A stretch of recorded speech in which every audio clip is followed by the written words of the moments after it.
سڵاتان لەبێت و ئەم کاتتان باش بینەران و ئازیزانی خۆشەویستی تلڤیزیۆنی کۆمەڵە زۆر خۆشحاڵم لەوەی کە جارێکی تر بە بەرنامەی ڕاستەوخۆ دەبیمە میانی ماڵەکانی ئێوەی ئازیز و خۆشەویست. ئەمڕۆ یەکشەمە 28 گەلاوێژ بەرنامەی ڕاستەوخۆی ئەم شەومان تەرخان کرۆ بە تاوتوێکردنی دوایین ڕووداوەکانی ناوچەکە و دواتر بارودۆخی ئێستای ئێرانە. هەروەک ئاگادارن زیاتر لە 10 مانگە شەڕی نێوان ئیسرائیل و حەماس هەروە بەردەوامە. وایمە لەو بەرنامەیەدا دوایین گۆڕانکاریەکان چاوشێنەکمان بەسەردا دەبێت، دواتر پشتیوانی ئەمریکا و بڵین وڵاتانی ئوروپایی لەسەر ئەم شەڕە و ئاکامەکانی تا ئێستا چۆن بووە. دواتر کە هاتینە سەر دۆخی ئێران لەگەڵ هاتنە سەرکاری پزیشکیان و هەڵبژاردننی وەزەرای کابینەکەی بزانین تا ئێستا چۆن بۆ دیارە. هەروەک ئاگادارن بەرەی ڕفۆرم خواز و ئوسولگەراکان ئێستا کێشەکانیان زۆرتر ئاڵۆزتر بووە و لەگەڵ ئەم هەمووە کێشانی کە ئێستا ئەم شەو باس دەکەین ئێدامەکان پەرەیسەندووە، ژنان زەختێکی زۆریان لەسرە و سەرڕای ئەم زەخت و زۆرە ڕۆڵێکی بەرچاویشیان هەیە. دواتر لە ئاخریدا دێنە سەر وەزعیەتی کوردستان لەسەر ئەم هەمووە شەڕێک کە بە دەوروبەریەوەتی. ئەمە ئەم شەو کۆمەڵ پرسیارمان دیاری کردو بۆ بەرنامەیەوە لەگەڵ میوانانی بەڕێزمان ئەم شەو تاوتوە دەکرێت و قسەی لەسەر دەکرێت. میوانەکانی ئەو شەومان بریتین لە دکتۆر لەیلا مرۆتی، لێکۆڵەری سیاسی و هاوڕێ کەریم ئەمانی ئەندامی کومیتەی ناوەندی کۆمەڵە. هەردوو بەڕێز زۆر بەخێر بێن. زۆر سپاستان دەکەم بۆی کە داوەتی بەرنامەی ئەم شەوی ڕاستەوخۆی تلڤیزیۆنی کۆمەڵتان قبوڵ کرد. زۆر بەخێر بن. زۆر سپاس. زۆر بەخێر بن. ئەگەر بە ئیجازەی هاوڕێ کەریم ئێمە لە دکتۆر لەیلاوە دەست پێ دەکەین پرسیارەکانمان، بەڵام پێشەوەی کە پرسیارەکان دەست پێ بکەین ئێمەش لێرە بە بینەرانی عەزیز دەڵێن کە ئێوەش دەتوانن لەسەر ئەم بابەتانی ئەم شەو بتوانن بەشدار بن و لە ڕێگەی ئەم ژمارە تەلەفۆنەوەی کە لەسەر شاشەی تەلەڤیزیۆنەکەتانە دەتوانن لە ڕێگەی پەیام ئەگەر پرسیارێک بوو بینێرن ئێمە لەگەڵ میوانانی ئازیز دەخینە بەرباس وەگەر ڕاو بۆچوونێکیشتان بوو ئێمە هەر لێرە دووبارە دەیخوێنینەوە بینەرانی ئازیزشی لە ئاگادار دەکەین. دکتۆر لەیلا با لە بەڕێستانەوە دەست پێ بکەین. هەروەک لە سەرەتادا ئاماژەم پێدا زیاتر لە 10 مانگە شەڕی ئیسرائیل و حەماس هەروە بەردەوامەوە زیاتر لە 40,000 کەس تا ئێستا لەم شەڕەدا لە غەزە کوژراون و نزیک بە 100,000 کەسیش بریندار هەن. وەزعیەتی ئێستای ئیسرائیل و حەماس ئێوە چۆن دەبینن و دوایین گۆڕانکاریەکان ئەگەر زانیاریتان لەسەری هەیە بۆ ئێمە و بینەرانی عەزیز باس بکەن. سلااو ڕێزمەی لە خزمەتیەوە میوانی بەڕێستان بە هەربا بینەرانی عەزیز. ئێمە ئەگەر بین ئەو شتێککە تا بە ئیمڕۆ پێشاتە لە نەزەری بگەیانی لە 7 ئۆکتۆبرەوەی کە پێشاتە تا بە ئیمڕۆ دیارە ئەو شەڕە هەر بەردەوامە بە نقطەیەک نەگەیشتن و من بە جورئەت دەتوانم بڵێم زمانێکە 7 ئۆکتۆبر ئەو شتە ناشرینە شکلی گرت نتانیاهو فرسەتێکی بوو، دەرفەتێکی بوو بۆ ئەوەی کە بتوانێ بەرەساسی ئەو دەرفەتە شەرایەتێک ئیجاد کات، چون ئەو شتێککە پێشات شتێکی غەیرئینسانی بوو، یانەی تێرۆریسمێک بوو کە حەماس بە ڕاهبەری کۆماری ئیسلامی ئەنجامیدا بە نەزەری من. فرسەتێکی بوو بۆ ئەوەی کە هەم پشتیوانی کۆمەلگای نێو دەوڵەتی بگرێ، هەم پشتیوانی ئەفکاری عمومی بگرێ، هەم بە شێوەیەک بتوانێت بە شێوەیەکی زۆر باش مەسئلەی ئیسرائیل و عەرەبەکان، مەسئلەی ئیسرائیل و فلستینیەکان بەباشی هەل و فەسڵکە بە کۆمەکی کۆمەلگای نێودەوڵەتی. بەڵام لە فرسەتی ئیسفادەی نەکرد بە نەزەری من، یعنی هەم تاکتیکێکی غەڵەتی بەکاربرد، هەم ئستراتژیەکی غەڵەتی بەکاربرد و لە نەتیجەی لە ئاکامی ئێمە ئیمڕۆ گەیشتینەتە مەرحەلەیە کە ئەبینی 40,000 نەفەر کوژراون کە ئەوە شتێکی زۆرەوە بە هەرحاڵ خۆی جێگای شەرمەساریە بۆ کۆمەلگای نێودەوڵەتی، بۆ ئەوانەی کە باوەڕیان بە مافی مرۆڤ ئەوەی کە بە هەر حاڵ تا ئیمڕۆ کارێکیان بۆ شتا نەکردە. بەڵام لەگەڵ ئەوەیشە ئێمە ئەبینین کە قەیرانیش هەم لە ناو خودی ئیسرائیل پێش هاتەوە، هەم قەیرانیش لە ناو فلستینیەکان پێش هاتە، بەو معناکە نە ئەوە توانیانە حەماس لەبین ببن، نە حەماسیش توانی نە مەشروعیەتێک بۆ خۆی دروستکە، بە حەماسیش لەباری نظامی سیاسی و زۆر توشاری کێشە بووە. ڕاهبەرە سەرەکیەکانی ئەوانەی کە زۆر ئەسڵ بوون لەبین چون ئاخینەکەەکان کەزانانی ئیسماعیل هەندێ بوو کە لە تاران کوژرا ئەویش خۆی بابەتی زۆری ئیجاد کرد بەڵام لەگەڵ ئەوە تا بە ئێمڕۆ نەیانتوانیە سڵحێک ئیجاد بکەن چەند نەتیجەیەشی بووە نەتیجەیەکی ئەوە بووە کە خۆ خەڵکێکی زۆر کوژران دوو دەوڵەتێکی فلستینی دروست نەکرا سێ دەوڵەتی ئیسرائیل وەکو دەوڵەتێکی ئاپارتایت ناسرا چوار شەڕوکێشەیەکی زۆر لە نێو ئەوانە پێشهاتا و ئیمڕۆ دەوڵەتای گەورەی دنیا هێزەکان گەیشتنەتە مەرحەلەیە کە ئەزانن ئەگەر ئەم شەڕە قەیرانە تەواو نەبێت هەمەتوانێت ئەو قەیرانە پەرەی پێ بدرێت لە ڕۆژهەڵاتی ناوڕاستوە بچێتە ناو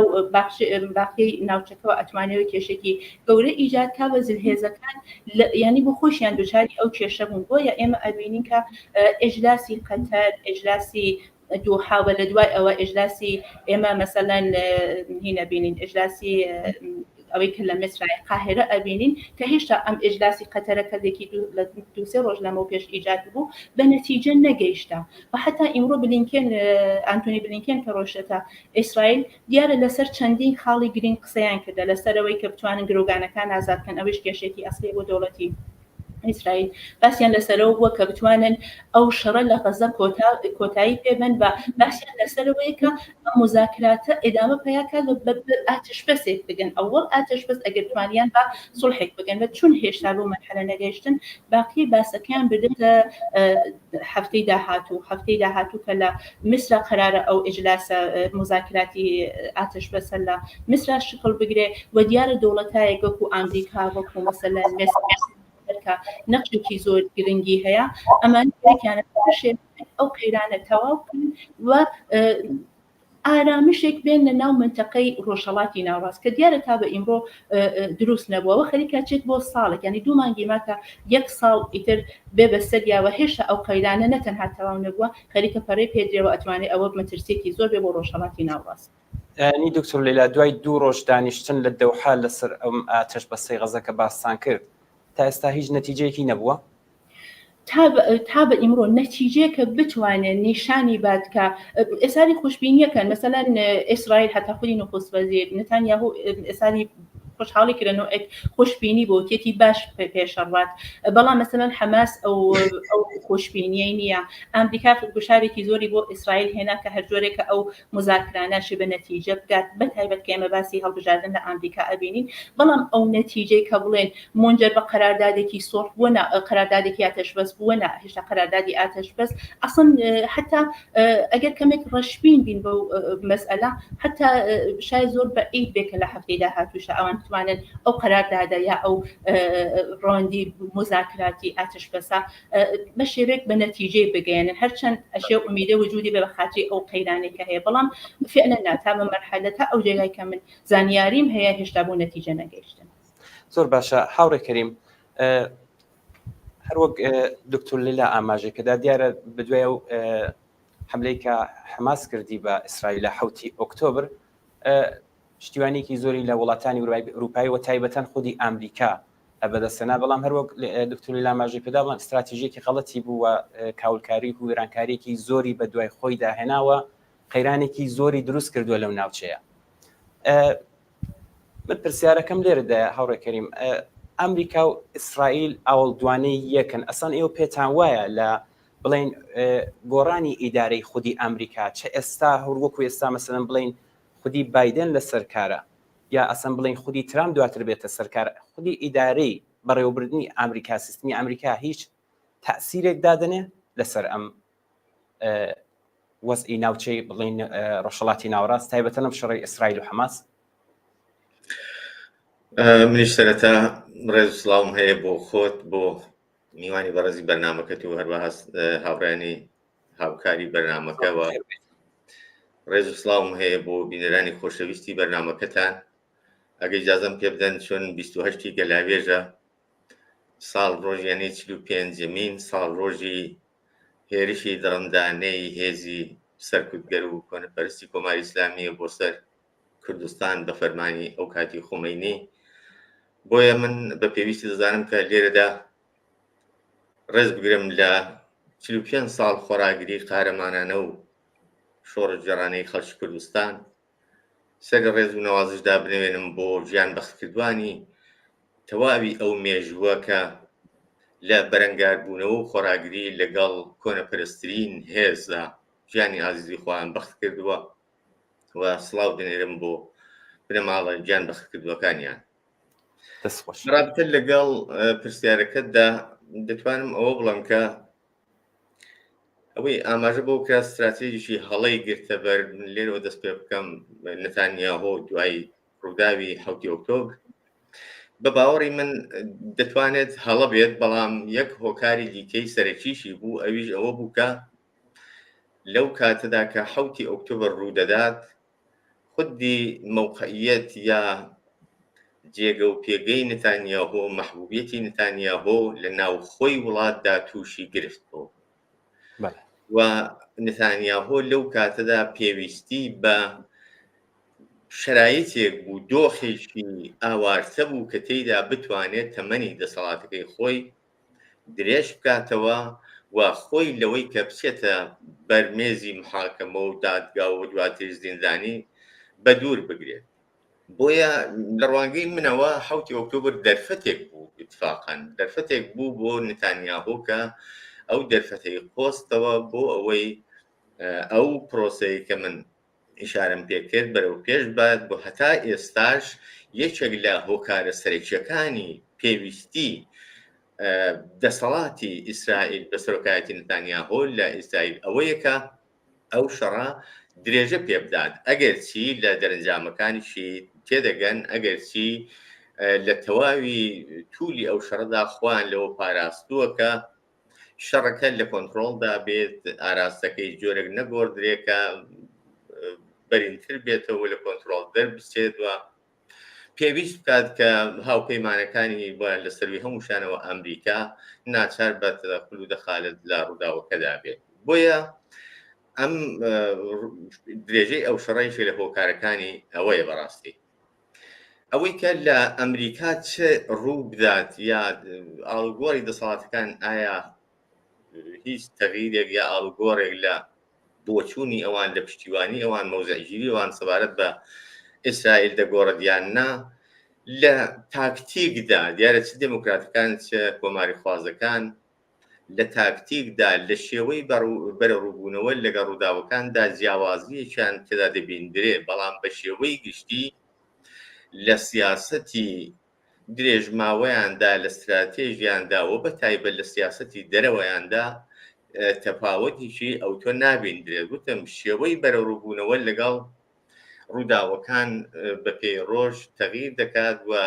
بە ئاڵگۆڕی ئەو دوولایانە هەرکامیان لە دەسەڵاتدا بن جۆری بەرە ڕووبوونەوە متفاوتە. بۆ نمونە کاتێک ئۆباما لەسەر کار بوو جۆرێک سیاسەتی ئەمریکای لە ناوچەکەدا و بە تایبەت لە خاوەنیاندا بەڕێوە دەبرد، دواتر ترامپ هاتە سەرکار بە شێوازێکی دیکە بەرخوردی بە ڕووداوەکان دەکرد، بەڵام هەردووچیان لە یەک ئاراستە وەرە پێناو ئامانجێکی دیاریکراودا بوو کاوەش بەرژەوەندی باڵای خودی یعنی سیاستیان فقط یەکە، فقط تاکتیکیان بێگومان ئەوە ینی تاکتیکە. بۆیە من تەسەور ناکەم کە بەدەلیلی ئەوەی کە ڕووداوەکانی ناوچەی ڕۆژهەڵاتی ناوەڕاست ئێزگار زۆرە و تەنیا دۆست و هاوپەیمانێک یا ئەسڵەن دەتوانم بڵم بنکەیەکی سەرەکی ئەمریکا لە ناوچەکەدا دەتوانێت ئیسرائیل بێت. بۆیە لە هەر شرایطێکدا پشت لە ئیسرائیل ناکەن و تاو جگای کە بتوانن پشتگیری و پشتیوانی دەکەن. ئەگەر چی زۆریش لەوە نیگەرانن، ینی بەهۆی ئەوەی کە بە تایبەت ئێستا ئەم بێستا ڕێز جەمهوریی ئێستای ئەمریکا بایدن کە لە سەروبەندی انتخاباتێکدایە و ڕەنگە لەو انتخاباتەدا سەرنوشتیان دیاری دەکرێت و تەنانەت ئەوەی کە ئایا دموکراتەکان دەیهێنەوەیان نا ئەوە زۆر لەژێر پرسیاردایە. بۆیە بۆ ئەوان زۆر گرینگە ئەم شەڕە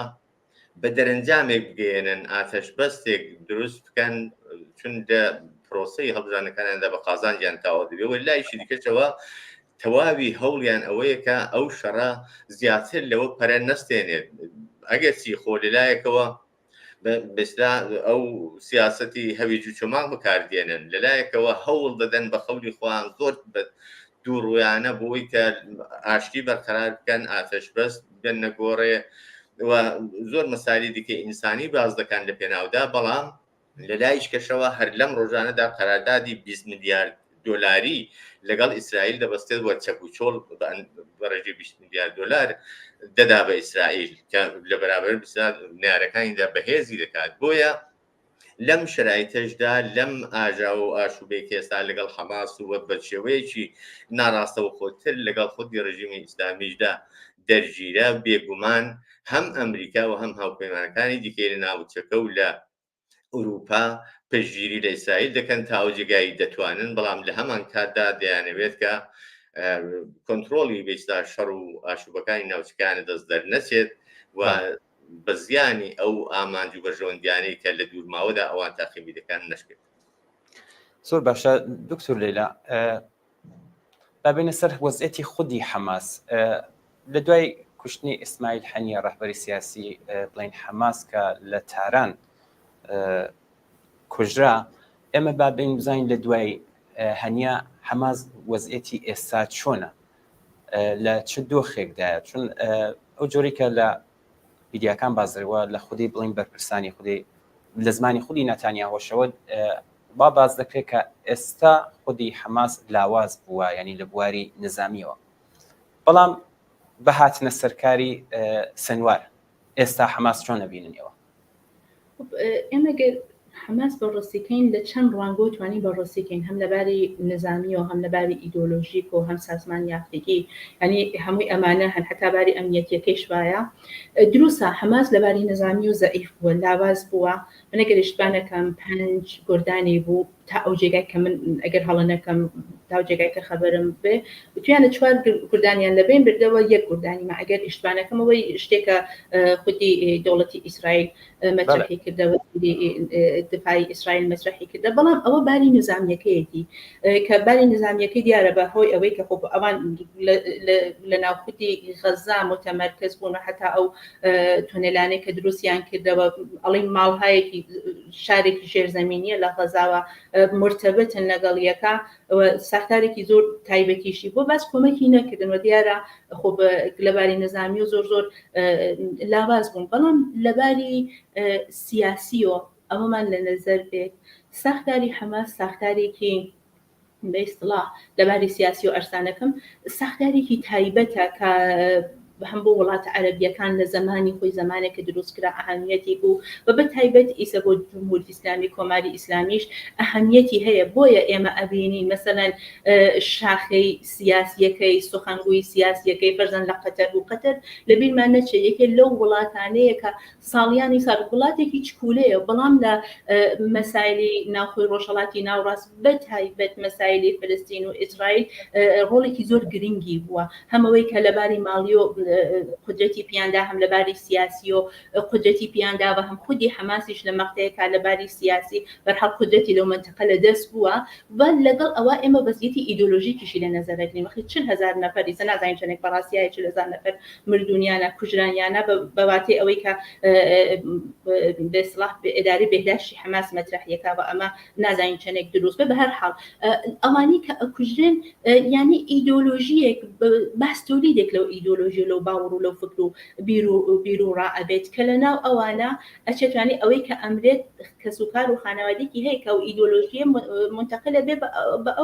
ئەوە دووبارە باستۆلی دەبێت بە تایبەت کە کێشەی ئیسرائیل و فلستین هەل نەکرات. بۆیە من پێم وایە لە بێنچوونی خودی ئەو ئیدۆلۆژیە بەڕاحەتی ئیمکان پەزیر نییە مەگەر ئەوەی کە ئیسرائیل بگاتە ئەو مەرحەلە کە دەوڵەتێکی مستەقلی فلستینی دروست کرێت و زەمینەی ئاشتی فراهەم بێت و ئەو ڕەوایەتە جیاوازانەی کە لەم مەسئلە وەکو ئێمە زانین زۆرتر لە تقریبا لە 1948 بە ئیمڕۆ شەڕی نێوان ئیسرائیل و فلستینە یا مەسئلەی فلستین هەر هەیە. خۆ ئەو ڕەوایەتانە کە جیاواز و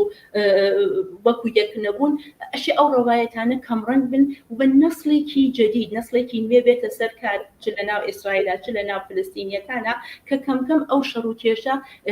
کەمڕەنگ بێت و ئەو حافزەی تاریخی شەڕە لە بینیانە چی بێت کەمڕەنگ بێت و بە دیارە هەتا خودی حەماس بێ هەتا ئەو لایەنە ڕاستگەرا ئێفراتیە لە ناو ئیسرائیل هەیە کە پێی وایە بۆ ئیستراتیژی غەڵەتە فقط بە کوشتن ئەتوانێ خۆی حفظکە چون مەسئلەی ئیسرائیلش بە نەزەری من حفظکردنی خۆیەتی ئەوە شتێکی ئیسرائیل دەوڵەتێکە کە ساختارێکی ئەمنیەتی ناو خۆی هەیە کە توانین دوای باسی لەسەرکەین هەتا ئەو دوو ڕوانگە ڕاستە هەیە هەم لە ناو ئیسرائیلیەکانە هەم ئەو ڕوانگە لە ناو حەماسا هەیە پێم وایە ئەو ئیدۆلۆژیە تەداوم پیاکە هەرچەند لەباری نظامی و بەڵێ حماس لاواز بووە تۆ لەباری سیاسیشۆ یەکشیش کەشان ئەرزکەم من ئەو باسە قەت ئەەکەم مەسئلە ئەوەیە کە یەحیا سێنوار کە هاتووەتە سەرکار یەحیا سێنوار ارتباطێکی مستەقیمی ئایسن ئێمە بینی مەسەلەن لەگەڵ خودی ئەوانەی کە لە مۆزاکراتی ئاتش بەسا حضوریان بوو حماس حضوری نەبوو چون ارتباطێکی مستەقیم لەگەڵ یەحیا سێنوار ئیمکان پەزیر نییە چون ئەو قسە وایە کە یەحیا سێنوار ئایسە خۆی لە غەزای احتمالاً لە یەکێک لەو تونێلانە زندگیەکە ئەویش بۆ خۆی باعثە بێت کە حتا لەباری ڕەهبەری داهاتووی حماسیشۆ زۆر بەحث پێش بێت ئبهامێکی زۆر بێکە فعلەن شاید نەتوانین زۆر نەتوانین زۆر تەحلیلیکەین کە ئەو ڕەهبەریەشی لەدێ ئایا ئیمکانی هەیە کە خودی یەحیا سێنواریش بکوژرێ دوای ئەو چیە بێت چ کەسێک کەتوانێت حجەتێک بگرێ بە ئایا بکوشتنی ئەو واقعاً و بەخشی نظامیش دەبێنە چەیە دووبارە بۆ خۆی لەناو خۆیان باوستەوری دەبێت و ئەو تشکیلاتێشی هەر تەداوم پیاکە فعلا بە نەزەری من سەختە بتوانین جوایە سوالە بین زۆر باشە حاوڕێ کەریم هەرو جۆری کە من پرسیارەکەش کردووە دکتۆر لیلا جوابی داوە یعنی مەسەلە فقط خودی حماس نییە لە بواری نظامیدا بڵین لاواز بوو بێت یان نەبێت ئەم شەڕە فقط لە بەم دوانەش تا ئێستا خولاسە نەبووتەوە لەگەڵ دەستپێکی ئەم شەڕەکە لە 7 ئۆکتۆبرەوە دەستی پێکرد فقط حماس نەبوو دیارە حزب الله لوبنانیش لە شمالی ئیسرائیلەوە هەتا ئێستاکەش هەروە هێرش دەکاتە سەر ئیسرائیل لەولا و حوسیەکانی یەمەنە لەولا هێزانیابەتەکان کولەنەوانی کە هەموو کە دەڵێن دەستی ئێرانی لە پشتەوە پشتیوانی ئەوان دەکرێت لە چەند بەرە لە شەڕدا ئیسرائیل باشە خودی ئیسرائیل چەندە دەتوانێت ئاوا لە چەند بەرەدا شەڕ بکات و ئاوا کوشتاریش بکات جگە لەو کاولکاری کە لە غەزەری کات ئەو لە ڕۆژ نییە لە فەرماندەکانی خودی حماس لە خودی حزب الله یا بڵین حوسیەکانی ئەمە حتا لە خودی فەرماندەکانی ئێرانیش دەست ناپارێزێت تاکەی دەتوانێت ئاوا بەردەوام بێت ئەوەی کە تاکەی دەتوانێت حتمەن دەبێ واگوزاریکەین بە داهاتوو بەڵام بە پێی ئەرزیابیەکان بە پێی بەراوردەکان بەراوردی هێز لە نێوان ئەم دوو لە نەدا بێگومان ئیسرائیل توانای ئەوەی هەیە لەباری تەسلیحاتیەوە لەباری هێژمۆنی و دەسەڵات و پشتیوانی نێودەوڵەتیەوە توانایی ئەوەی هەیە چون بەئیستا هاوپەیمانەکانی وەلەوانە ئەمریکا بێگومان درێغ ناکەن لە پشتیوانی لێوە دەتوانێت لە بەرابەر ئەو هەڕەشانەدا بوەستێتەوە ئەم شەڕە هەرچەندە توول پێشێت لە نهایەتدا بە پێی تەوازونی هێز بە قازانجی ئیسرائیلە ئەگەرچی هیچ کامیان بە شێوەیەکی واقعی لەو شەڕە لەو شرایطە نەفەر نابن بەڵام ئەوەی کە تاکەی ئیسرائیل دەتوانێت دەوام بێنێت ئەگەر قەرار بێت لە هیچ کوێدا بەئیستا خاڵێکی کۆتایی بۆ ئەم شەڕەدا نەندرێت دەتوانێت ئەم شەڕە بێنهایەت توول بکێشێت بۆچی دەڵام بێنهایەت بەو دلیلی کە ئەمە زیاتر لە 60 ساڵە کێشەی فەلەستین بەردەوامە مەوجودیەتی حەماس و بێستا هێزەکانی دیکەی هاوشێوەی ئەو تەنانەت حیزب الله لە لوبنانیش لە زەمینەیەکدا ڕەش دەکەن مەوجودیەتیان هەیە و مانەوەیان هەیە کە ئەو شرایطە خۆڵخێنەریانە بێستا تەغزیەی لێ دەکەن جەریانی مەسهەبی جەریانی ئیدۆلۆژی جەریانی کۆنەپەرست هەتا زەمانێک زەمینەی بۆ بڕەخسێت زەمینەکەی ببێت دەتوانن لەو زەمینەیە ڕشت بکات و بەقای خۆی پەیدا بکات دروست لە هەروەکو میوانی بەڕێزی بەرنامە باسی کرد حەماس دەباری نظامیەوە زۆر لاواز بووە بەڵام وەکو ئیدۆلۆژیەک وەکو جەریانێکی کۆنەپەرستی مەسهەبی کە هەر ئێستاش لە منتیقەکە و لە ناوچەکەی ژێردەسەڵاتی خۆی و دەوروبەریدا زەمینەی ڕشت و بەقای ئەو هێزانە دیسان بەردەوامە و هەیە مەوجودە لەباری باوەڕ و ئیدۆلۆژیەوە لە ناو ناچێت بۆیە بەسا شاید ئەوەندە توول نەکێشێت لە فۆرمێکی دیکەدا لە شکڵ شێوازێکی دیکەدا سەر هەڵداتەوە بە جۆرێکی دیکە تەنانەت ئەگەر لێرە لە غەزەش بە شێوەیەکی بەئیستا تاومانە لە ناو بچێت بەڵام ئەوەی کە ئەو هێزانە بۆ ڕژ دەکەن بۆ هەن لە ناوچەکەدا دروستە ئاماژەی بۆ بکەین ئێمە نمونەی داعش دێنینەوە داعش پێشزەمینەکەی کە تێیدا ڕشتی کرد گەشەی کردووە گەی بەو ئاستەی کە ئەم هەموو ماڵوێرانی و کوشت و کوشتار و جنایەتی لە منطقەدا خوڵقان کە ئاساوارەکەی شاهد دەیان ساڵی دیکە ناسڕدرێتەوە دلیل بەر چەند هۆکارە بوونی بێستا جیاوازی چینایەتی فەقر و غەنا مەسلەی جیاوازی نەتەوەیی جیاوازی مەسهەبی هەموو ئەو بێستا دژبەیەکیانە هەموو ئەو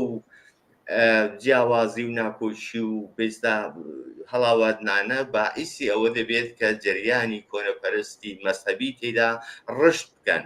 و ئەوانە خۆیان بە ئینسانەکان تەبعاً بە شێوەی سروشتیوان کە لە نائومێدیدا لە ناچاریدا پەنا دەبەنە بەر شتێکی کە بە قەول ڕەنگە لە دوا ڕۆژدا وەکو مسلمانان دەڵێن وادەی بەهەشت و دنیای ئەولا و حەسانەوە لەوێیاندا پێدەدەن بۆیە زەمینەی مەوجودێتی ئەو هێزانە هەیە بەداخەوە ئێستا لە ناوچەکەدا لە عێراق لە سووریا لە لیبی لە خودی فەلەستین لە لوبنان بۆیە ئەمە تەواو نابێت بەڵام بەردەوامی خۆراگری ئیسرائیل و بەرەڕووبوونەوە لەگەڵ یان بەهۆی ئەوەی کە خاوەنی چەک و چۆڵی زۆرە بەخۆی ئەوەی کە خاوەنی پشتیوان و هێژبوونی بەئیستا دەسەڵاتی وەک ئەمریکا و هاوپەیمانەکانیەتی ئیسرائیل لەو شەڕەدا شکست ناهێنێت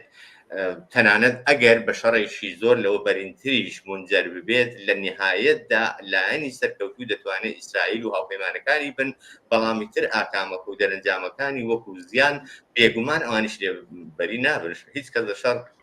قازانج ناکە بەڵام ئیسرائیل دەتوانێت خۆراگری بکە تا زەمانێک کە بێستا لە ئیمکانات و پشتیوانی و حمایەتی ئەو هاوپەیمانەکانی و لەوانە ئەمریکا بەو شێوەی کە ئێستا هەیە بەرخوردا بن دیارە ئەوان لە پێناو بەرژەوەندی خۆیاندا زۆر بەداخەوەم لە هیچ جنایەتی خۆ ناپارێزن و لەوانە لە تەسلیحکردنی ئیسرائیل بۆ خۆڵقاندنی جنایەتی زۆر لەوە گەورەتریش ئەوەی کە کێشەی فەلەستین دوای چەندین دێ لایەن هەل دەمێنێتەوە وەکو ئێسکانێکی لای گۆش یان لای زەخم بەخەور دەمێنێتەوە دلیلی ئەوەیە کە بەرژەوەندی زەرهێزەکان و لەوانە ئەمریکا و هاوپەیمانەکانی ئەوە دەخوازیە ئەگینا حەلکردنی کێشەیەکی وەکو فەلەستین یان لە ئەملاترەوە مەسەلەی وەکو کێشەیەکی کورد لە ناوچەکەدا زۆر ئاسان و ڕێگا حەلی چارەسەری زۆرە بەڵام وان نانوێەوە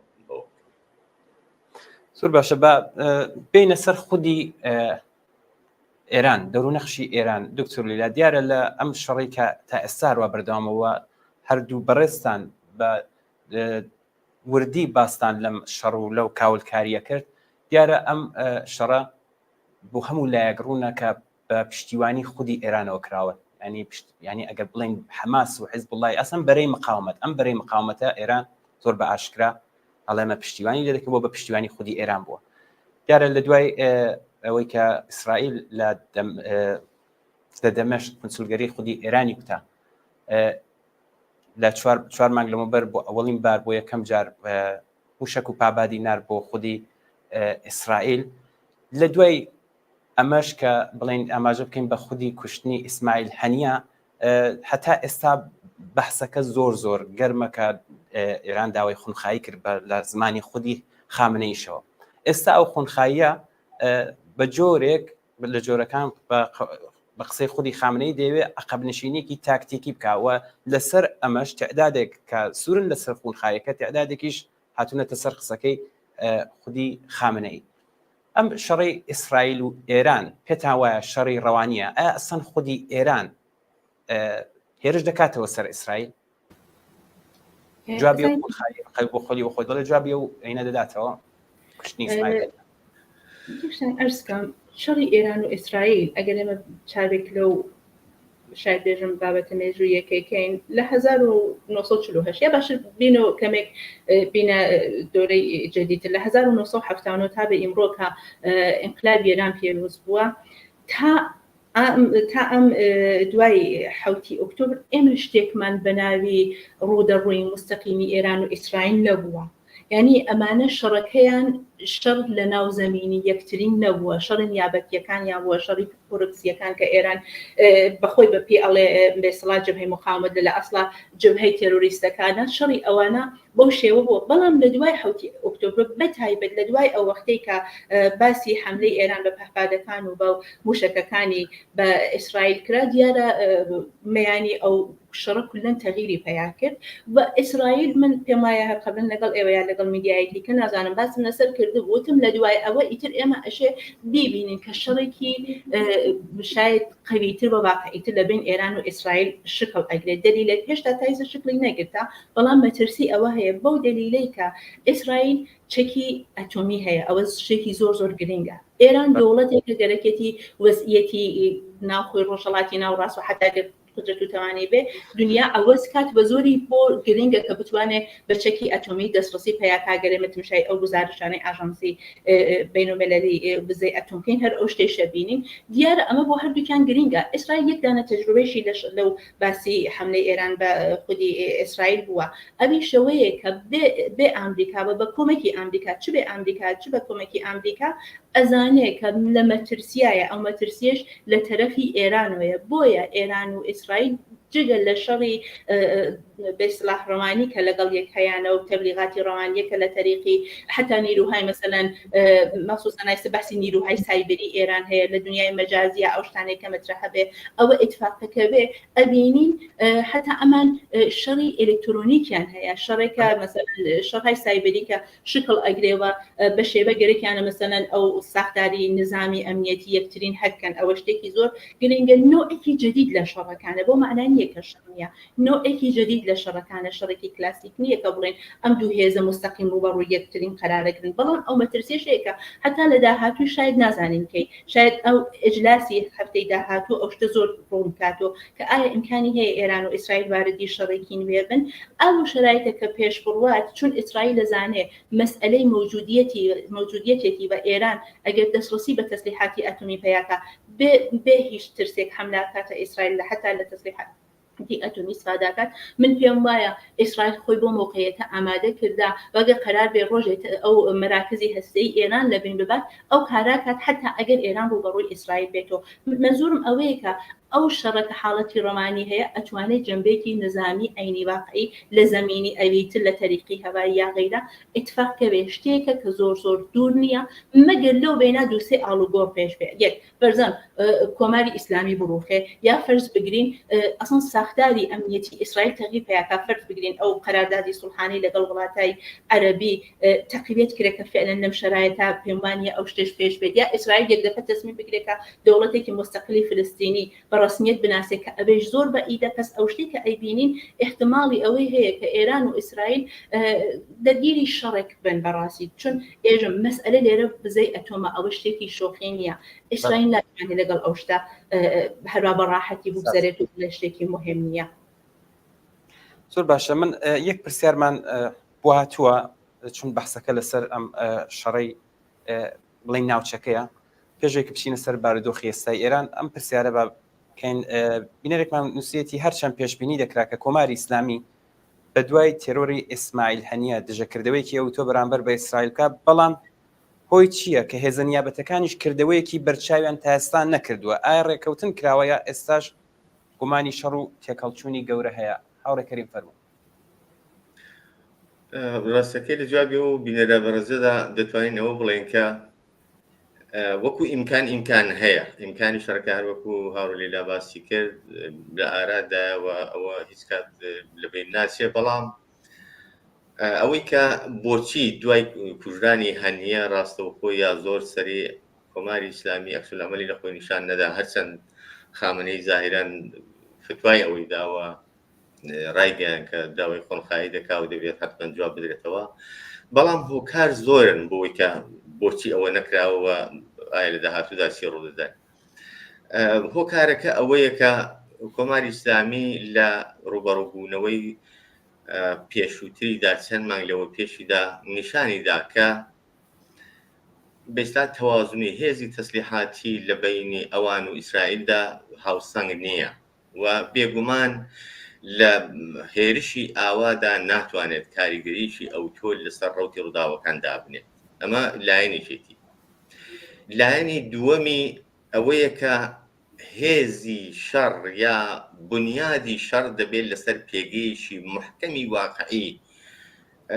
سەقامگیر بەئیسلا بوونی هەبێت کە ئەویش پێگەی کۆمەڵایەتیە، باری ئابووری پتەوە، شەرایطێکی نۆرماڵی کۆمەڵایەتی لە ناوخۆی وڵاتەکاندا، یعنی دەبێت ئەو سەقامگیریە، ئەو پێگە کۆمەڵایەتیە، ئەو پشتیوانی و حمایەتە بەئیسلا ئیجتیماعیە لە ناوخۆی وڵاتەکاندا مەوجود بێجا ئەو دەم دەتوانێن بەئیستا لە بەرابەر دژمنێکی دەرەکیدا خۆڕاگیری بکەن یا لانیکەم بەخوان ئیجازە بدەن ڕوبەڕوونیشی ڕاستەوخۆ ئەنجام بدەن. هەر وەکو بەئیستا لە سەردەمی شەڕی ئێران و عێراقدا ئەوەی کە کۆماری ئیسلامی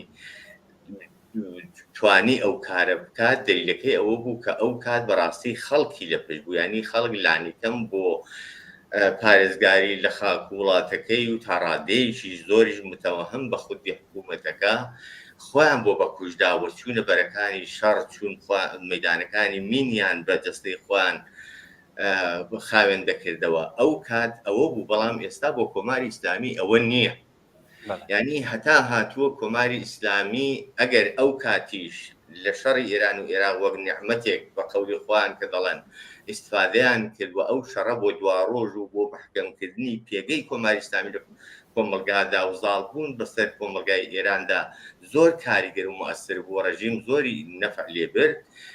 ئێستاش لەوانەیە شەڕێکی نسبی دەتوانێت بە خازانجی ئێران ببێت، بە تایبەت لەو شرایطی کە ئێستا لە ناوخۆیدا تێدایە. بەڵام هیچ کات من تەسەور ناکەم مەگەر ئەوەی کە ئیتر لە شوێنێکدا لە دەست دەربچێ، لە کۆنترۆڵ دەربچێ، اتفاقی ڕووداکە منجەر بەوە بێکەیتە پێشبێنەژیرەوە دەبێت حتمەن ڕوبەڕوونەی شەڕاستەوخۆ ڕوو بدات. کۆماری ئیسلامی دەزانێت تەنانەت لە ناو هێزەکانی خۆیدا ئێستا هێز یا لایەنی مڕەدەت هەیە لەوەی کە ئایا ئەو وڵامە بدەنەوە یان نا. درست لایەنی ئەوەش هەیە کە پێداگیری دەکاوە متعەسبن و توندڕەوەکان ئەویان دەوێت، بەڵام هەشە محافزەکارانێک کە مانەوە و درێژەدان بەدەسەڵاتەکەیان بۆ مهمترە لەوەی کە لەسەر بەسەلات کوژرانی ڕاهبەرێکی حەماس ئەوان بێنن سەرنوشتی خۆیان لە گرەودا بنێن. ئەمە بەشێکی زۆر مهمە کە دەبێت تەوەجوی پێ بکەین. بەڵام ئەو شرایطە بۆچی ڕژیم دەست هەڵناگرێ یەک دەفعە لە حمایەت لەو گروپانە و لە هەڕەشە و بڕەشە لە ئیسرائیل؟ بازم دلیلەکەی هەمان شرایطێکە کە لە ئێران هەیەی، یعنی تا زەمانێک ڕژیمی کۆماری ئیسلامی پێگەی لەناو کۆمەلگای ئێراندا ئاوا لەرزۆکە لەگەڵ کۆمەڵی قەیرانی چارە هەڵەگر بەرەو ڕووە، هەر لەو انتخاباتی ئاخریدا بە خەولی خۆیان یا بە پێ ئامارەکانی خۆیان زیاتر لە 600 خەڵک نەچوونە پایدەنگدان. ئەوەی کە چوش نیوەی دەنگیدا بە پزیشکیان کە وەکو ڕێویەکی ڕیاکار و حلباز هات بۆەوەی کە خەڵک لە دەوری سنۆکانی دەنگدان کۆ بکاتەوە بەدانی کۆمەڵێک وەحدە و بەڵێنی بێبنەما. ئەگەرچی خۆ ئێمەمانان پێماوا بوو کە هیچ بنەمایشی نەوەی دایانەوە فریوکاریە، بەڵام لانی کەم توانی لە دەوروبەریەکانی ڕژیم بەشێک متەوەهم کە دڵخۆش کا ئومیدوار کە بۆی کە لە ڕەنگە تەحولێک دروست کار ڕووداوە هەیە ڕوودەدا دوای هاتە سەرکاری ئەو کە ئێستا دەبینین لە پرۆسەی معرفیکردنی ویسال لیستی وەزیرەکان تشکیلی کابینەکەیدا دەردەکەوێت کە لە هەموو ئەوانە پاشگەز بۆتەوە بۆ خۆی لە شوێنێکدا دەڵێ ئەوانەی کە تەوەقعی زیادیان لە من هەیە لە ڕوانگەیە لە دیدگای من تێنەگەیشتن یا باشە نەخێنێتەوە. ڕاستی دەکەن، ینی کەسێک کە دیدگای ئەوی باشکەن بێتەوە لەگەڵ ئەوەی کە خامنەی پێی دیکتە دەکات هیچ شتێکی دیکە لەدەست نایەوە، هیچ شتێکی دیکە مەبەستی نییە ئەنجامی بدا. بۆیە لەو شرایطەدا ینی خودی خامنەیش و نەتانیاهۆش پێیان ناخۆش نییە کە ئەم شەڕە هەیە، چون هەرو گۆژۆری کە بۆ خۆی شارەت پێکرد دیارە لەوەدا مشتەرەکن کە قەیرانێکی قوڵی ناوخۆییان هەیە و ئەم شەڕان پێ باشە. بێگومان پێیان باشە. ئێستا لەو شرایطەدا لەو ئاسدا ئەو شەڕە بەنەفی هەردوویانە کاتیە تاکەی بێگومان کاتیە. و ئەوەی کە لە پرسیارەکەدا هات بۆچی ئەو گروپانە ئێستا بێدەنگن، ئایا سازشێک کراوە بەڵێنی دراوە یا چۆنە؟ ئەو گروپانە ئەگەرچی لە ذاتی خۆیاندا باسم کرد زەمینەی مەوجودیەتیان هەیە، یعنی وان نییە کە هیچ کام لەو گروپانە لەلایەن ڕژیمی ئیسلامیەوە دروست کرابێتن. زمینەی ئیجتیماعی و عینیان هەیە کە شکڵ دەگرن دروست دەبن، بەڵام بە دەلیلی ئەوەی کە نیازیان بە حیمایەت و بە تەسلیح و بەباری مادی و ئەوە هەیە و ڕژیمی کۆماری ئیسلامیش هەر لە ساڵەکانی دوای هاتە ینی دوای شەڕی ئێران و عێراق لەو کاتەوە هەمیشە پێویستی بە دروستکردنی دوژمنی دەرەکی بۆ ئەوەی تەوەجۆکان بەرەو سنوورەکانی دەرەوە ڕابشێشێەوە ئەگەر جوابی ویستی خەڵک ناداتەوە ئەگەر ناتوانێت ژیانی خەڵک دابین کە کەم و کوڕیەکانی ناوخۆیدا چارەسەر بکات و زۆر کێشەی دیکە دلیلی بەرەوەیە کە تهدیدی لەسەرە هەڕەشەی لەسرە دژنی دەرەکی هەیە هەمووی لەژێر ئەوەدا پاساو کردو بۆیە ئەمە لەلایەن ڕژیمەوە بەهانەیە و چ باشتر کە ئەو شەڕە دەباتە دەرێ یا ئەو تۆجوهانەوە دەباتە بێستا دەربە سنوورەکان کە ئەو گروپانە تەسلیح دەکات و ئەوان لەباری مادیەوە لەباری عینیەوە پێویستیان بۆ پشتیوانێنە هەیە جا هەر لایەنی بیکە بۆ کۆماری ئیسلامی یەکێک لەو لایەنانەیە کە لەوانە دەتوانێت نفوذ بکاتە بینیان یارمەتی ماڵی و تەسلیحی و تەنانەت ڕاهێنان و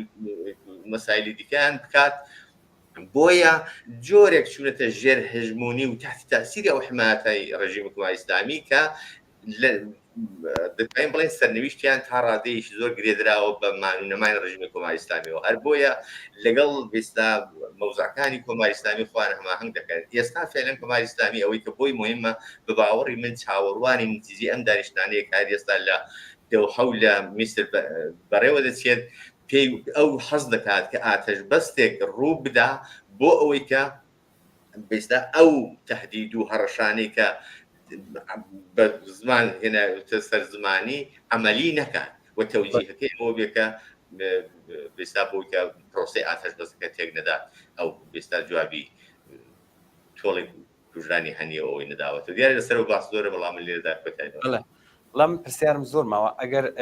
هاوڕێیانمان لە ئوتاق فەرمان توانن 10 دقیقە وەختی زیاترین بۆ وەرگرن من ئاگادار بکەنەوە.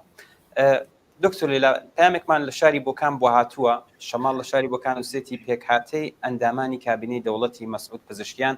تەنانەت بۆتە هۆی ناڕزایەتی هاوکارە نزیکەکانیشی. ماوەی 3 هەفتەی تەواو نزیکەی 450 کەس لە کارناسانی کۆکردێتەوە بۆ ئەوەی بە یارمەتی ئەوان پێکهاتێکی جیاوازتر بۆ دانانی هاوکارەکانی لە کابینە و جێبەجێکردنی بەڵێنەکانی کاتی هەڵبژاردننی خۆی دیاری بکات بەڵام دوای بەسەربردنی کات و وزەیەکی زۆر ئاکامەکەی هیچ شتێک نەبوو جگە لە بەجێهێنانی ڕەزامەندی بەیتی خامنەئی و ناوەندی بەرتەسکی دەسەڵات. من لەسەر ئەم بۆچوونەی ئەم بەڕێزشمان پرسیارێکم هەیە هەرو جۆرێک ئەم بەڕێزشمان کاک شەماڵ لە بۆکانەوە بە دروستی ئاماژەی پێکرێت دیارە خودی پزیشکیان و ڕفڕخوازان خودی پزیشکیان ئەمانەشی بێهیوا کردووە. ئێستا وەزعیەتی حکوومەتی ئێران چۆن نەبینن بەڕێستان؟ ئەو شرایطی کە ئیمڕۆ لە ناو دەوڵەتی ئێران مەزۆرم قوی مجریەتیوە کوردێتی ئەسڵ کوردێتی ساختاری کۆماری ئیسلامی ئەو وەزیەتی کە ئیمڕۆ لە ئێرانە حاکمە وەزیەتی قەیرانە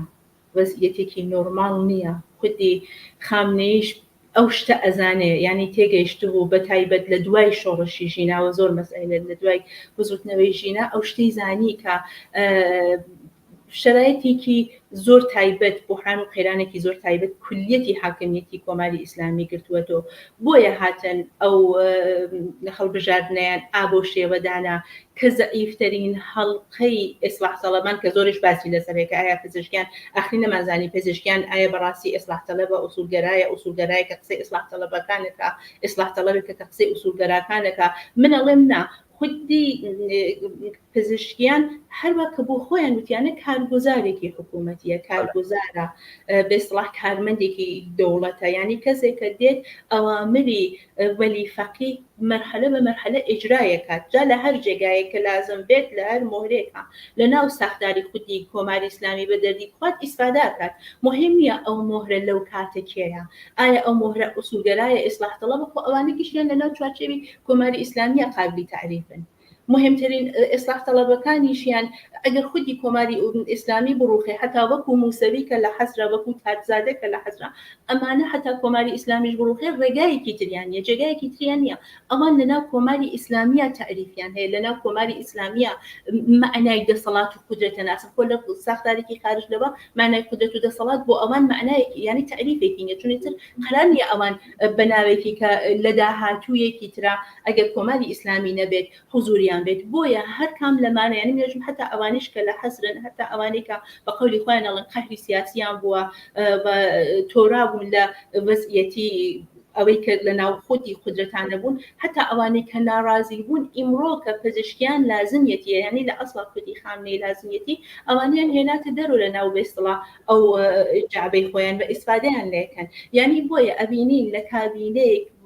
حداقل بۆ نمونە ئەرسانەکەم ئیمڕۆ کە مەسەلەن بەحسی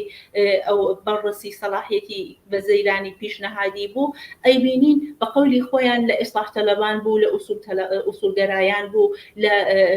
جبهەی پایەداری بوو تەرکیبێک بوو کە بە دڵی خامنەیی بوو ئەوە مەسئلەیە تەرکیبێک بوو کە بە دڵی خامنەیی بوو من پێم وایە لەم مەرحەلا زۆر زیرەکانە ئەو هەڵبژاردنیان انتخاب کرد کە زەعیفترین هەڵقەیانی پزیشکیانیان انتخاب کرد کە ئەو بێت بە کارگوزاریان بە مەرحەلە ئەو شتە بباتە پێشەوە و ئەوەی اتفاقاً نیشانی ئاتکا بۆ ئەوان شتێک بە ناوی کۆمەڵگای مەدەنی شتێک بە ناوی ئەو داخوازانەی خەڵک ئەسڵ ئەهەمیەتی نیە ئەسڵ گرنگ نییە بۆیان ئەوەی کە بۆیان گرنگە ئەوەی کە ئەو ساختارە بمێنێتەوە یعنی شتێک بە ناوی ساختاری ویلایەتی فەقیه ئەو چوارچێوی کۆماری ئیسلامیە کە لە ژێر نەزەری وەلی فەقیه بمێنێتەوە تەداوم پەیاکە جا فەرق ناکە ئەگەر لازم بێ ئەوان ڕۆژێک خودی خاتەمی بێنن بیکەن و بەڕێی جمهوری خۆیان هەرو کاراکەن خودی پزیشکیان کە سەهل خاتەمیش لازم بێ بهێن و هەرو کاراکەن لازم بێ میرحسینی موسەویش لە بە ئیستیڵاح حەسر دەربێنن ئەو کاراکەن ئەمە خاصیەتی کۆماری ئیسلامیە کە لە چوارچێوێکی زۆر تایبەت هەرچی شت ئەتوانێت تەغییر بات یعنی ئەتوانێت بە ئیستیڵاح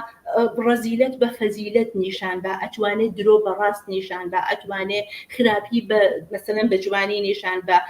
بە قەولی خۆیان حەق و باتڵ جێگای ئەو دوانە ئەوەسکە خاصیەتی ئەو حکوومەتە ئەوەیە کە ئەو ئاڵوگۆڕانەی بۆ سەخت نییە ئەتوانێت هەر شتێک ینی ئایسە لە زۆر سادە ئەرسانەکەم ئایسە لە ئەوجی زەعفی خۆیەتی بەڵێ هەتا ئەو زەعفەی خۆی بە تەبلیغات بە زرەنگی نیشانات بە قودرەت و بە جەسارەت نیشانات ئەم ساختاری حاکمیەتی و حکوومەتیە شتێکی تایبەتە لە من ئەرسانەکەم لە ناو حکوومەتایی حداقل ئیمڕۆی دنیا کە تا ئەو حەدە ئەتوانێت بە تەزویر و بە درۆ بە بەڕیا شتەکان بەرعەکس بە پێچەوانە نیشان بات نۆعێک ماکیاڤێلیسم حتا من پێم وایە هەتا حیفە ئەو عنوانێکی بۆ بەکار ببەی نۆعێک ماکیاڤێلیسمی تایبەت کە هەرچی شت بەرەکس نیشانات بۆیە ئیمڕۆ ئەوانەی کە لەو شانوە لە هەڵبژاردنە شرکەتیان کردبوو پیان وابوو لە زمانی مەسەلەن لە کارەکانی پزیشکیانە ئێمە معجزەیەکە بینین ولی تازە ئیمڕۆ خەریکە لەگەڵ واقعیەتی ڕوونی پزیشکیان کە چهرەی دووەمی خامنەیە ئاشنا ئەبین بە ئەیبینین کە نا ئەو هاتێتە بێستڵا ئەوە خەریکە کارگوزاری خامنەی و خەریکە چهرەی واقعی خۆی نیشانە بەلێ دەستی خامنەیە بناوی پزیشکیان بە نەزەری من زۆر باشە هەوڕێ کەریم هەروەک لەلا ماژەی پێدا دیارە دەستی خودی پزیشکیان بۆ هەموو لایەک ڕوون بووە و انتخابێکی زۆر زیرەکانیان کرد ینی کەسێکی گوێرایڵ و ئەو سیاسەتەی کە خودی خامنەی دەیویست و خاڵانی کە دەوێت دانە بەدانە بیباتە پێش بە کەسێکی وەک پزیشکیان نیازی هەبوو و دەستنیشانیش کرا نابێ بڵین هەڵبژێردرا لە دوای ئەم هاتنە سەرکاری خودی پزیشکیان و وعدە و درۆینانی کە دای بەڵام دەبینین سەرکوتەکان هەروە زیاتر بوون لە دوای شۆڕشی ژینە دیارە بە سەرکوتێکی زۆر وەحشیانەوە تا ئێستا کەب کراوە بەڵام شۆڕشی ژینە تا ئێستا هەروە بەردەوامە بە شێوەی جۆرا و جۆر بزوتنەوە جۆرا و جۆرەکان لە ڕۆژدا دەیان بینین تایبەتەن بنەماڵەی دادخوازان و لەم ڕۆژانەدا کە ئەوەی کەوانی زۆر بەرچاون ئەم مانگرتنی پەرستارانە کە ئەمڕۆ چەند شاری کەشی لە خۆ گرتووەوە خانوشینکراوانیشیان هێناوەتە سەر شقام و پاڵپشتیوانیشیان لەگەڵ بووە ئێوە ئێستا ئەم وەزعیەتە چۆن دەبینن ئەم بزوتنەوانە زانی دەتوانم بڵێم تاریخ وەک دەڵێن تکرار دەبێتەوە. بەڵێ لە کاتی خۆیدا ئەوڕۆ کوتمان ساڵڕۆژی 35 ساڵەوە پێش لەمڕۆدا بە فەرمانی خومەینی هێرش کرا سەر مەندقەیەک ناوچەیە کە خەڵک ئازادیان دەویست، هیچ چیزیان نەدەویست، ژیانیان دەویست. یعنی ئەوان بە خەڵک ڕەوان نەدیوە بە فەرمانی خومەینی سەرکوتیان کردن. ئەوەی کە دوای پزیشکیان کە دێت سەرکار بۆ سەرکوتەکان بەردەوامە، خۆ پزیشکیان بخۆی نایشارێتەوە، ئینسانێک لیان وەردەبێتەوە زۆر ڕۆژ نابێ هیچ تەوەهومێک ببێت. پزیشکیان هەر لە ئەوڵەکانی کە بێستا سەری لە سندوق دەرێنا، ئەوەی کوکتی بە قبول بوومان یا بە بێستا ڕێی هێنانەوەمان شتێکی محکەممان لە دمی ئەو کەسانەدا کە دەنجیان پێدەدەین. یعنی زیاتر لە 60% خەڵک لە نظر ئەو کەسانە بوون کە دەبوون مست لە دەمیان بدرێت. پس ئێستا کە بێستا خەریکی تشکیلی کابینە و بێستا پرۆسەی حکومڕانیەکەی دەست پێ دەکات، ئەوەڵین کەسانێک کە دەبێت بچێت سۆراغیان ئەو کەسانن کە دەبێت بچێت تۆڵیان لێ بکاتەوەی. ئەوەی کە بۆ ئێدامەکان زیاتر پەرەیسەندووە، ئەگەرچی ئێدام هەر لە سەرتاوە بۆ ڕژیمی کۆماری ئیسلامی ئامرازێک بووە، یەکەم بۆ ترساندن، دووەم بۆ حەزبی کەسایەتی و بەستا کەسانی ڕۆژێر، و سێوەم بۆ چاوترسێنکردنی کۆمەلگا. ئێستاش بەردەوامی بێستا سەرکوتەکان وەلەوانە پەرسەندنی ئێدام دەچێتە ئەو چوارچێوەیەوە کە پزیشکیان بەڕاستی و بێستا نەک پزیشکیان ئەو ڕژیمە ئەو دەسەڵاتەوە لە سەروی هەمویانەوە خامنەی دەچێتە سۆراغی ئەو کەسانەی کە ئەو بە دژمنیان دەزانێت نەیارین دەنجیان پێداوە نەچوونە پای سندوقەکانی دەنگدانی. ئەمە زۆر ڕوونە. بەڵام شتێکە بە پێچەوانەی ئەوە ئێمە هەستی پێ دەکەین و جێی خۆشحاڵیە ئەوەیە کە ئەو ئامرازانە خەڵک لە دەست ڕژیمی دەرهێناوە، ئەنی نە سەرکوت، نە زیندان، نە ئەشکەنجە، نە ئەدامی تا ئەم ڕادێش نەیتوانیوە نەک هەر پاشەکشە بە خەڵک بکات، بەڵکو خەڵک هەتا هاتووە جەسووتر بووە، هەتا هاتووە لە بەرابەر ئەم ڕژیمەدا بە شێوەیەکی خۆراگرانەتر وەستاوەتەوە، جددیتر وەستاوەتەوە و دەتوانین بڵێن ویستەکانیان سیاسیتر کردەوە بە شێوەیەکی سازماندراوتر بێستا لەسەر داخوازی ویستەکانی خۆیان پێداگریان کردووە. ئەمە زۆر زۆر مهمە. ئەوەی کە ئێستا دەیبینین لە ناو کۆمەلگادا هەر لە پەرستارەوە، هەر لە خاننشینانەوە، هەر لە کرێکارانەوە، لە هەموو شوێنەکان بێستا حرەکەتایەکی وەکو مانگرتن، ناڕزایەتی، شێوازی بێستا دەربڕینی جۆرا و جۆر ئێمە شاهیدین. دلیل بەر ئەوەیە کە خەڵک ئەوەڵەن تەوازونی هێز هەستیان پێکردووە کە بە قازانجی خەڵک لە ناو کۆمەلگادا گۆڕدراوە، هەستیان بەوە کردووە کە نەک تەنانەت پزیشکیان بەڵکو هیچ قدرەتێک ناتوانێت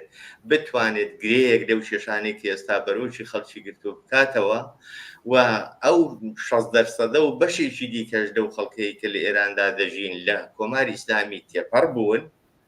کۆماری ئیسلامیان تێپەڕ کردووە و ئەوان خوازیاری دەسەڵاتێکی دوای ئەو ڕژیمەن و هەر ئێستاش خەریکن خۆ بۆ ئەو ئامادە دەکەن. دروستە سەرکوتەکان، دروستە زەرروزیانەکان ئەوەندە بوون کە خەڵک زۆر هوشیارانە لە شەقام کشانەوە و تاکتیک و ڕێوشۆین دیکەیان بۆ بەرزکردنەوەی دەنجی ناڕزایەتی خۆیان گرتوۆتە پێش، بەڵام خودی شۆڕەشی ژیناوە لە درێژەی هەموو ناڕزایەتی و خەواتەکانی ساڵانی ڕابردوودا ئەم شۆڕشە ئێستاش هەر بەردەوامە بە شێوازی جۆرا و جۆر و چاوەڕوان دەکرێت کە بە دەلیلەوەی کە من تەسەور دەکەم. ئەی تەسەوری من ئەوەیە کە پزیشکیان لە بەنسبەت بەراورد لەگەڵ هەموو بێستا سەر و کۆمارەکانی دیکە دەورانی ئەو لە هەمویان قەیراناویتر دەبێت و زۆر بەعیدە کە بتوانێت تەنانەت ئەو دەوری 4 ساڵەی بێستا سەر و کۆماریەی بەسەر بات چۆن لەگەڵ کێشەی ئیزگار زۆر قوڵ و چارە هەڵنەگر بەرە ڕوو دەبێتەوە، هەروەکو ئێستاش بەرەو ڕووە. کێشەکان زیاتر ڕووتێ دەکەن و لە توودی تەبلیغاتی لە پێش هەڵبژاردندا، دوای هەڵبژاردن و هەر ئێستاش کە کابینەکەی ماڕاپی دەکا لە هیچ شوێنێدا بەرنامەیەک خاڵێکی لێ نابیستی کە بتوانێت وەکو ڕێوشێن بیخاتە بەردەمی خەڵک بڵێن ئێمە ئەمە دەکەین. یعنی ئەگە فەرزکە ترامپ کات خۆی هاتە وەکو بەرنامەی تر تۆتە سەر و کۆماری دەبێت بەرنامەی را بدەیت کە جیاوازی من لەگەڵ کابینەی پێشوو لە چیدایە من ئەوەی کردووە من ئەوە ناکەم ئەوەی نەکردووە من فڵان کار دەکەم ترام کاتی خۆی بەرجام شتێکی خراپم بێ هەڵی دەوشم هاتە ئەو کاری کردنی مەزوو بەڵام ئەوە لە زمان پزیشکی نە زمان پزیشکیوە تەنانەت ئەنیش وەزیرەکانی گوێ لێدەگری لە بەرنامە زیندووکاندا هیچ بەرنامەیەک بۆ داهاتوو ناخەنە ڕوو تەنیا ڕقابەتیانە لەسەرەوەی کامیان زیاتر پەیڕەوی خەتی ئیمام و پەیڕەوی خەتی ڕاهبەر و وەفادار بۆ خەت و ئیدۆلۆژیان ئەوە زیاتر بۆ ئەوان ملاکە بۆیە هەروەکو لە قسەکانی هاوڕێ لێداشدا هات ئەوەی کە بۆ ئەوان مهم نەبێت خەڵکو و داخوازی خەڵکە و لە عینی حاڵیدا بە هەموو هێز و تواناوە لەگەڵ خەڵک بەرە ڕوو دەبنەوە بۆ کە هەر دەنگیشی ئازادی خوازی سەرکرد بکەن و لەوانش ئامرازەکانیان هەمان شێوەی بەرخودەکە تاسیا کردویانەکە بریتە لە یادام و ئەشکەنجە و زیندان و تەنانەت ئەشکەنجەی ڕۆحی و بەدوادەچوونی خەڵک دەنگم نایە ئەمیر دەنگتان نایە کاکەمیر دەنگم هەیە ئێستا زۆر باشە پامی بینەرێک دەخێنمەوە بینەرێک سێتی هەروەک میوانانی ئازیستان باسییان کرد پێتان وانە بێت کە کۆماری ئیسلامی زاڵبوونی ئەم کەشی ئەمنیەتی و شەڕی پێ ناخۆشە بە پێچەوانەوە بۆ ئەو باشترین فەزایە بۆمانەوە درێژەدان بە دەسەڵات و لە ناوبردن ئەو کەش و هەوای شەڕی کە بەسەر کۆمەلگادا زاڵ بووە ڕەنگە لە کوردخایاندا خزمەت بە ڕژیم کات بەڵام ناتوانێت ڕژیم لە ئاگری ڕق و تووڕەی کۆمەڵانی خەڵکی ئێران ڕزگار بکات هەروەک میوانانی ئازیستان بە دروستی ئاماژەیان پێدا بێگومان ڕژیمێک کە لەگەڵ کۆمەڵە قەیرانی قوڵ و چارە هەڵنەگر بەرەو ڕوە جگە لە پەنابردن بۆ ئیعدام و سەرکوتکردن و پەرەپێدان و زاڵکردنی کەش و هەوای ترس و تۆقاندنی بەسەر کۆمەڵەکەدا هیچ ڕێگە چارەیەکی دیکەی نییە کاک محەممەد لە شاری سەقزەوە پامی بۆ نردوین هەر لە درێژەی ئەم پامەی کاک محەممەدەوە بابینە سەر خودی دەور و نەخشی ژنان دکتۆر لەیلا دیارە هێزی سەرەکی خودی ئەم خەباتەی کە ئێستا لە نێو کۆمەلگای ئێراندا دژ بە ئەم کۆماری ئیسلامیە دەکرێت ژنانن و ڕۆڵێکی زۆر بەرچاویان بۆ هەرو جۆری کە هاوڕێکەریم باسی کرد زۆر بۆیرانە لە سەرشەقام بوون لە شۆڕشی ژیناوە بیگرێت تا ئێستا ئەوان هێزی سەرەکی بوون وەگەر خۆشتان هەمان ئەمولایك ئاگاداریشن کە بە هاتنە سەرکاری خودی پزیشکیانیش فشارەکان بۆ ژنان زۆرتر بووتەوە هەتا حکمی ئەعدامەکان زیاترن پێتان وایە کابینەی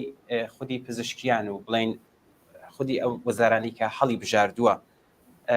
هەروە زیاتر درێژە بە زەخت و زۆر بۆ سەر ژنان بدات من پێش ئەو بەسە تۆزیحی بام من شتێکی کە هەیە پێم وایە گرنگا لێرە ئەرسانکەم لە مەقالێکی شایشارم پێ کردووە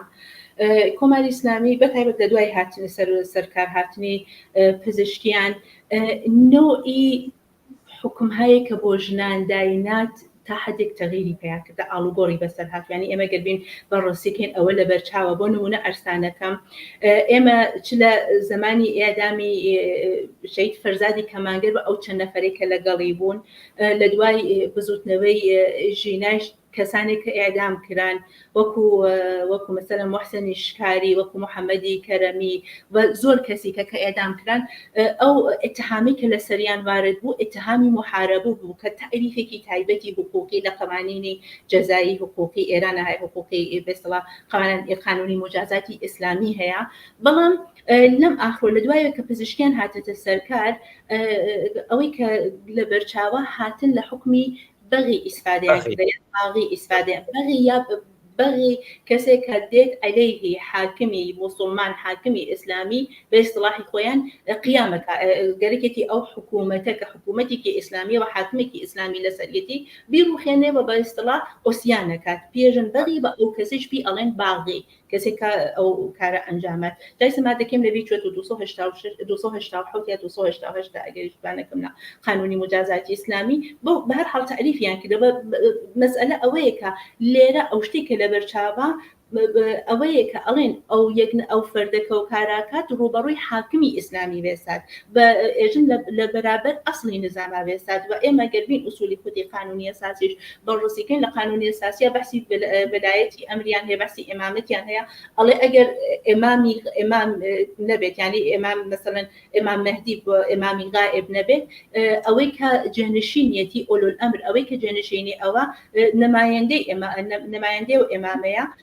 هەر کەسێک لە بەرابەر ئەوە بێ سڵاح قیام کات بەرابەری و ئیمامە قیامی کردەوە ئەوکو ئەسلی نظام ئەیناسن و مجازاتەکەیشی چییە؟ ئێعدامە. یەکێک لە بەحسەکانەوەی کە مجازاتەکەی ئێعدامە و مەسئلەی ئەسلی ئەوەیە کە لە دوایەوەی کە پزیشکیان هاتەتە سەرکار هاتن نوعی مجازاتەکە نوعی ئتهامەکەیان تەغییردا بەڵێ هەم لە محاربە هەم لە ئفسادی فی الئەرض هەم بەحسی بەغی لە هەرسێکیا حکمی ئێعدام ئەدرێت بەڵام لێرە هاتن مستەقیم وتیانە بەتایبەت بۆ خانمانەی کە حکومەکانیان سادر بوو وەکو مەسەلەن شەریفە محەممەدی وەکو پەخشانی عەزیزی بریشە مرادی کە هێشتا حکومەکەی سادر نەبووە بەڵام بوتیانە ئتهامەکەی بەغی و ئەتوانی حکومەکەیشی ئێعدام بێ بۆ ئەوان لە چی ئیسفادەیان کردا لە بەغی ئیسفادەیان کردا کە بڵێن ئێوەی ژنان مستەقیم لە بەرابەر کێ ڕاوەستان مستەقیم ڕوبەڕووی کێ ئوسیانتان کردا مستەقیم لە ڕوبەڕووی نایبی ئێمامی زەمان قیامتان کردا بێستەڵاح ئوسیانتان کردا پس ئێوە مستەحقی چی مستەحقی ئێعدامن یعنی بەو شێوە هاتن شتەکەیان نیشانداوە کە هەر کەسێک لە بەرابەری حکوومەت ڕاوەستێت یا مقاومت هەتا مقاومەتێکی مەدەنی بکات لە بەرابەری نایبی بەرهەق کەیسە لە نەزەری ئەوان خامنەیە مقاومەتی کرده پس مستحقی ئێعدام ینی هاتن تعریفێکی حق و باتڵیان کرده لە نەزەری خۆیان ئەو نیشانیات کە ئالەم مەرحەلا حکوومەت بەتایبەت زۆر بە ئەنگ بە زۆر ینی شتێکی کامڵەن ئەم لە بەرچاوایە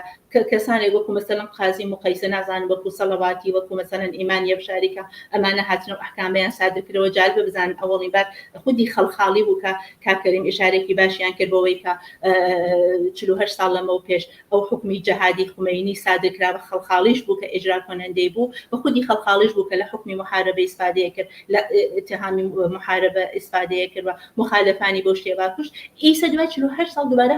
هەر بازگەشتیان کردووە توانی ئەوان دێن بەو شێوە ئیسفادەی لێکن کە بڵێن ئەوەی کە کوژرا ئەوانەی کە بباشن ئەوانەی کە متهم بە ئەو جرائمە هەن لە بەرابەرکیان لە بەرابەری خامنەیان و ئەوانەکەن ژنانێکن کە نەمایەندە و نەمادی ژنی ئیمڕۆن نەمایەندە و نەمادی ژنی ئیمڕۆن کەسانێکن کە بە هیچ جۆرەی لەگەڵ ئەو ساختاری سیاسی حکوومەت و حاکمیەت و ئەو دەسەڵاتە هیچ ئاشتیەکیان نییە و من پێم وایە ئەو شەڕە هەر تەداوم پیاکە تا زەمانێکە حکوومەت دەنەهایەتە بە نەزەری من بەخشێکی زۆر گرنگ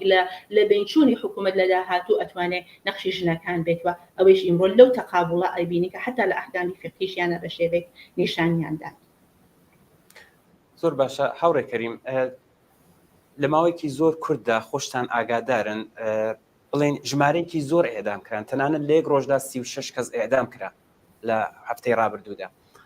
هەلومەرجی کە ئێستا ئەم شۆ ئێوە خۆتان بە دروستی ئاماژتان بە بارودۆخی هەم ئێستای ئێران کردووە بارودۆخی بڵین ناوچەکە ئەم شەپۆلی ئێعدامکردانە ئەلەم هەلومەرجەدا بۆ چییە؟ ئایا ئەمە کە کۆماری ئیسلامی باز لە تۆڵە دەکاتەوە ئەم تۆڵەکردنەوەی ئایا تۆڵەکردنەوە لە خەڵک نییە ئایا تۆڵەکردنەوە هەر لە بڵین ئەم جنایەتانی کە دەیکات تۆڵە لە بزوتنەوەی ژینایە یا لە خودی حاکمان لە کوردستانە؟ زۆر بە خۆلاسە بڵێن تۆڵەکردنەوە بەڕاستی هەر کاتێک ڕژیم باسی لە تۆڵەکەی ینی نزیکترین هەدەف نزیکترین ئامانجی سیبل بۆ ڕژیم خەڵکە کە ڕژیم تۆڵی دەکاتەوە بەڵام ئەو ئێعدامانە یا ئەو سەرکت و زەخت و زۆرە کە هاوڕێی ئیشارەی پێکرد لەم شرایطەدا بۆچی ئاوە بە بەربڵاوی بەڕێوە دەچێت هۆکارەکەی ئەوەیە کە ڕژیم هەمیشە ئەوەی کردووە ینی هەمیشە لە بەدوایەکدا کە لە ڕوو بە دەرەوە ڕوو بە جیهان دروستی دەکا لە سەر و سەدایەک و بەستا جۆرێک زێهنەکان ئاراستە دەکات بەرەو مەوزوع و بابەتێکی دیکە لە ناوە لە خەفادا لە بێدەنگیدا دەست دەکات بە کوشتار و بە لە بینبردن و حەزبکردنی بەیستا هەڵسوڕاوان و کەسانی کە بەجەسارەتەوە لە بەرامبەر ئەم ڕژیمەدا وەستاونەتەوە هۆکاری سەرەکی ئەوەیە کە ئێستا بێستا لە بۆهەی کوژرانی هەنیە و دەنگۆی تۆڵسەندنەوە و هەڕەشەی ئیسرائیل و زۆر مسایلی دیکەدا کە هەموو چاوەکان لەسەر ئەوەن و چاوەڕوان و ئینتزاری ئەوان هەیە کە ڕووداوێک لە ناکاو ڕوودەدات ڕژیم لەو فەزایە ئیسفادە دەکاوە لە ناوەوە جیاواز لە هەموو بێستا شێوازە سەر کتەکانی دیکە خۆ تەبیعەتەن ئیعدامەکانیش بەڕێوە دەبات. بۆچی ئەوە دەکا خۆ پابەند بە هیچ ئوسوولێکی بێستا نێودەوڵەتی مافی مرۆڤ ئەو شتە نییە ئەو جۆریکردن، بەڵام لە عینی حاڵدا ئەوەش دەبێت بزانین کە بێستا ڕای گشتی زێنیەتی عام بێگومان لەسەر ڕەوتی ڕووداوەکان لەسەر شەرایطەکان تاثیرگوزارە. ڕژیم لە حاڵەتی ئاساییدا زۆر بە ئاسانی ناتوانێت دەستی بچێتە کەس یا کەسانێک ئیعدامیان بکە، ئیعدامەکەی دەنگدانەوەی دەبێت ڕای گشتی لە دژی هەڵدەخڕێ، فشاری ڕۆحی و ڕەوانی و تەنانەت سیاسی دەکەوێتە سەر لەناو کۆمەلگای نێودەوڵەتیدا دەکەوێتە ژێر فشارەوە. بەڵام لەو شەرایطانەدا کە دروستی دەکاوە دەیخڵقێنێ بە ئەم یەکێک لە هەدەفەکانی هەروەکو گوتمان ڕووبەناوەیە ئەم سەرکوتانەیە کە هەم ئیعدامەکان بەڕێوە دەبا، هەم زەخت و زۆرەکان عملی دەکات، ئیجرایی دەکات بەبێ ئەوەی کە دەنگدانەوەیکی ئەو تۆی ببێت. تۆ لەوەگەر ئێستا تۆزێک مەدیونی فەزای مەجازی و دنیای ئینتەرنێت و ئێستا میدیایین کە زۆر شتەکان وەکو جاران شاراوە و لە خفادا نامێنەوە، بەڵام لەگەڵ هەموو ئەوانەشدا ئەولەویەت یا بەئێستا هێزی خەبەرەکان نەوعی ڕووداوەکان دەتوانن تەواوزەکان بگۆڕن، دەتوانن زێهنەکان لای زۆرە زۆردا ڕابچێشن کە یەک لەوانە ئەم شەڕی یا ئەم تهدید و هەڕەشانی کێسە لە بینی ئیسرائیل و ئێراندا مەوجودە باعث بووە کە زێهنەکان لەسەر ئەو شتێک لە ناو خۆی ئێراندا دەگوزارێت، بێستا ئەو زێهن و ڕای گشتی نێودەوڵەتی و خەڵکی ئازادی خواز و ڕای گشتی ئازادی خواز لەسەر ئەو ڕووداوانێک لە ئێراندا دەگوزارێت تا ڕادێک بەداخەوە. لا چووەوە ڕژیم ئاسانتر دەستەبات بۆ ئەو جنایەتانی کە دەیەوێت خۆکردن کە هەمووشی لە پێناوەرەوەکو باسکرا تۆڵە سەنەوە لە بێستا ئەو جەسارەت و شۆڕژگەریە کە خەڵک لە دژی ئەم ڕژیمە کردوێتیوە ئێستاش لەسەری بەردەوە. زۆر باش. ئێمە 3 دقەمان کاتماوە، من هەرچەند پرسیارم زۆر مابوو لەو 3 دقەیەدا دەمێت پرسیارێک زیاتر بینە سەر کوردستان ئەگەر بکرێت خۆتان تەقسیمیکەن لەو 3 دقەیەدا هەردوو بەڕێستان لەسەر ئەمە ڕای خۆتان بڵێن. ئێستا بەسەر ئەو هەموو شەڕ و ئاڵۆزەی کە خۆتان ئاماژەتان پێدا کوردستان ئەو هەموو شەڕی بە دەورەوەیە، ئێستا کوردستانیەوە چۆن دەبینن، لە چ وەزعێکدایە؟ من ئیجازێ من ئالێ دەتوانم ئاماژە بەوە کە با تۆجبەوەی کە کوردستان بۆ خۆی مرکزی شۆڕشی ژینا بووە، با تۆجبەوەی کە حیزبەکان بەرحاڵ نەخشیان بووە لە ناو لە چوارچێوی کوردستانە، هەمیشە نەخشێکی تایبەتیان بووە. ئایسە زۆر گرنگە کە ئستراتژی حزبە سیاسیەکان هەمویان کوردەکان ئەرسانەکەن، لێرە جیاوازیەک نییە لە بین هیچ کامێکیانە. ئستراتژی ئەوان چی ئەبێت؟ من وەکو پرسیار ئەرسانەکەم چون قەرانێ من لێرە تا خۆشم جوابەمەوە. ئستراتژی ئەوان چیە بێت بۆ ئەوەی کە ئەگەر شەڕێک لە نێوان ئێران و کۆماری ئیسلامی و ئیسرائیل شکڵ بگرێ، ئستراتژی داهاتووی ئەوان چیە بێت ئەگەر کۆماری ئیسلامی بۆ نمونە یەک دەفە بە ڕوخانێکی زۆر نزیک بێت و یاسەن بڕوخێت، ئەمان چ کارێکەکەن؟ ئەوە بە نەزەری من زۆر گرنگە، چون مەسئلەیەکە حزبە سیاسیەکان چه ئستراتژیکیانە بێت، چه تاکتیکێکیانە بێت، چه ئێتلافێکیان لەگەڵ خۆیانە بێت،